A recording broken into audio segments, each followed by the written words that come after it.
Gustong masubay sa usa ka inahan sa 15 anyos nga benepisaryo sa pantawid. Si Cheryl Gulis sa Banal, taga sa Avidra sa lungsod sa Moalboal, Cebu, ang midangop sa Brigada Action Center aron magpatabang sa pantawid sa iyang grade 9 nga anak nga tinun-an sa Moalboal National High School. Sigon sa inahan nga ang iyang anak si James Kyle Dalion, benepisaryo sa pantawid sa Zamboanga, giingon nga maayo ra ang dagan sa unang higayon ang pag-apod-apod, labi na ni atong higayuna. Manual ang pagtunol niini bag-o og sistema. Migamit na og cash card ang pantawid aron mas sayon og mas dali apan nakaproblema na hinuon ang pangtawid ni James. Matod ni Cheryl, dako og natabang ang pantawid alang sa pagpadayon og pag-eskwela ni James sa Moalboal, Cebu. Pan sa pagsusi sa miaging Disyembre 15, 2024, 96 nga kantidad sa pantawid giklaim na di ay sanlaing tao. Dugang ni Cheryl nga nakurat siya sa nahitabo. Hinungdan nga iyang gikontak ang staff sa pantawid kung nganong lain naman ang nagklaim. Padayon pa nga gisubay sa Brigada Action Center kalabot sa nahisgutang programa sa gobyerno ang pantawid. Ako dahil si Cheryl sa Banal,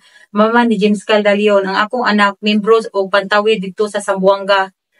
Dayon, akong gitransfer diri sa Moalboal kay namatay naman ang iyang ugangan. Pag abot sa cash card sa akong anak, naingon ang taga-DSWD nga over the counter dito sa bangko. Ang nahitabo, zero balance ang cash card sa akong anak kay giklaim og lain. In the heart of changing lives, ako si Brigada Alan Tangkawan sa 90.7 Brigada News FM Cebu, the Music and News Authority.